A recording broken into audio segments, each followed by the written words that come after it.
everyone, I'm Daisy. I take great pleasure in welcome you to this crochet along. We decided to go with a granny square top because it's a very simple stitch that only uses chain, slip stitch and DC. This project is meant for absolute beginners, so this video tutorial is going to be extra slow. Let us go through the supplies we require for this project. I will be using anchor knitting cotton in 4 colors. The main reason for going with this thread is that it is 100% cotton and it is best suited for Indian summer, and also it comes in a variety of gorgeous color options to pick from. I will be making a size M, so I will need approximately 300 grams. I will leave the details in the description box for the other sizes. I will be using a 3mm hook. I know it's a bit larger than the recommended hook size. I will explain more on this when we get to the section about gauge. You will also need a pair of scissors, a sewing needle, and a good measuring tape. Before we get to the crocheting part, there are few more things that I would like to discuss with you first.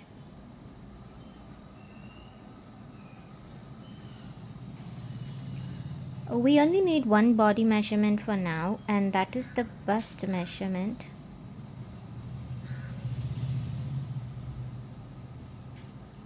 Measure yourself around the widest part of your bust.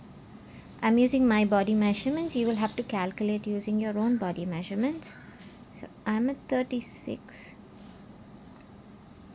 and I'm going to divide this number by 2. If I divide it by 2, I will get 18 inches. And now, since this is my exact body measurement, if I use this measurement for the front and the back panels, the top will be too tight and fitting. I don't want that look. I want a more loose fitting look.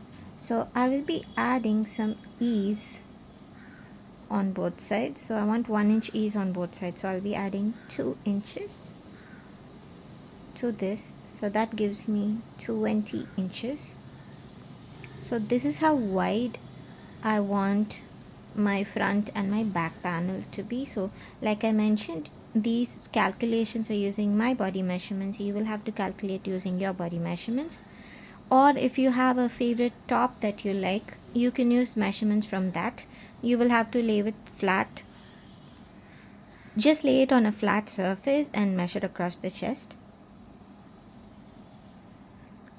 The second thing I wanted to talk to you about was the construction of the top. We will first make back panels and front panels separately. So the back panel is going to be a square. This will be just a regular granny square, and the back panel is going to be as wide as the measurement we took. Oh, I've added some ease, so my back panel has to be 20 inches wide. And yes, so the length of the panel will also be same as that, so don't worry about the length for now. We'll get to that later. So my back panel will just be a normal granny square that is 20 inches wide, and the front panel will also be the same width. For me, that is going to be 20 inches.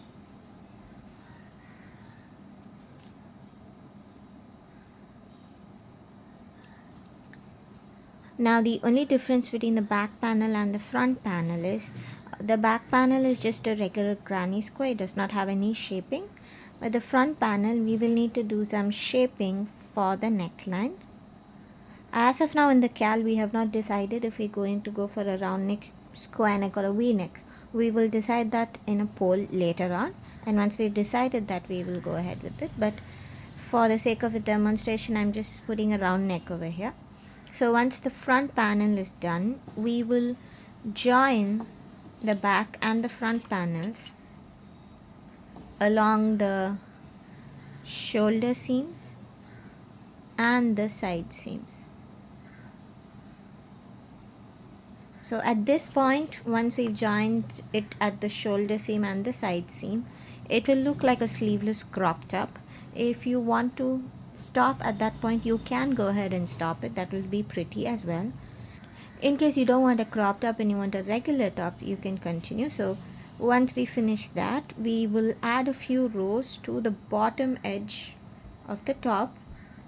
Add a few more rows depending on however long you want, so that is customizable. And then we will add sleeves. As of now, we're going for box sleeves, and after finishing the sleeves, we will complete the top by adding an edging along the neckline, the sleeve and the bottom edge.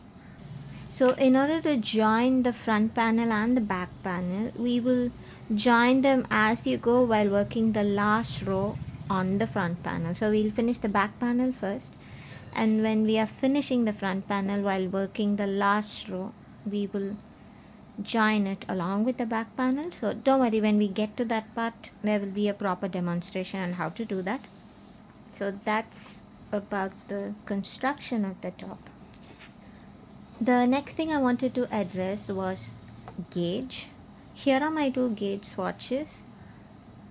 Both these squares are made with the same yarn. For this square I used a 2.5 mm hook, and for this square I used a 3 mm hook. And just placing them side by side, you can see what a huge difference it makes. So this measures a little less than 5 centimeters and this measures 5.5 centimeters. So the hook will affect not only the size of the stitches but also the tightness of the stitches. Now this is very important as it will affect the final output of the top. Now this square that I made with the 2.5 mm hook is quite stiff and tight, but this square made with a 3 mm hook is more flowy and loose. You can see the difference more clearly when I hold it up in this angle. So I'm just holding one of the corners and I'm holding it straight up.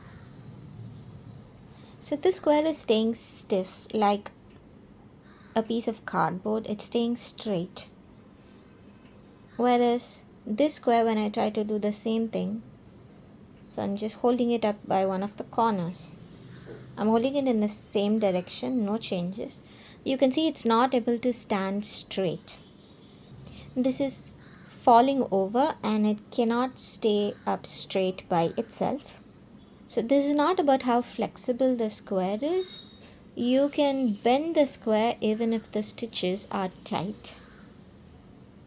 When your stitches are loose, it will behave like a piece of fabric.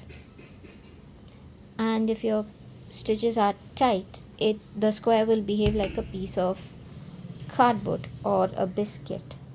So the tightness of this square, while this will work well for a project like a bag or a coaster, that's not ideal for a top.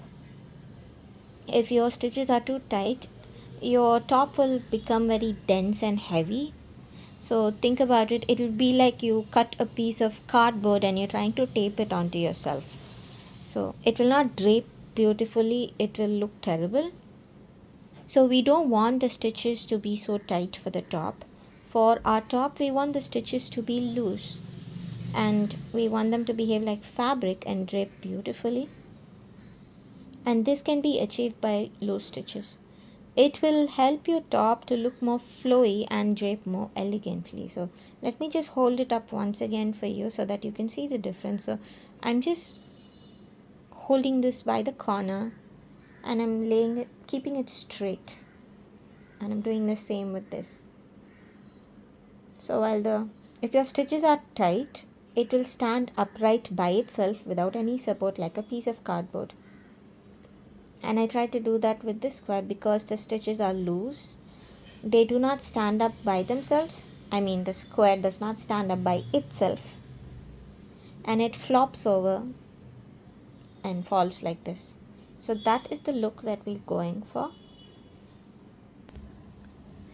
For those who are using anchor knitting cotton, I would recommend that you use a 3 mm hook.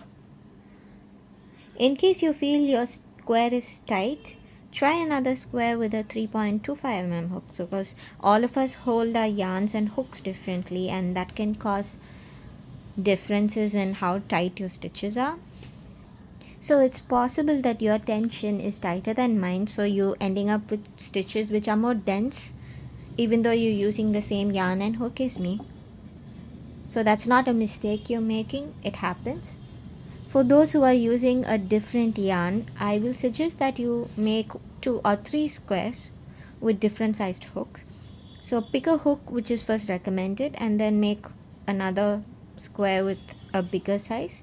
Just pick a hook which gives you loose stitches and a flowy effect for the fabric.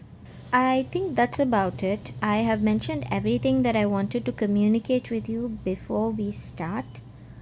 Now this video has gone on longer than I expected, so I will stop with this for now and we will begin crocheting in the next video.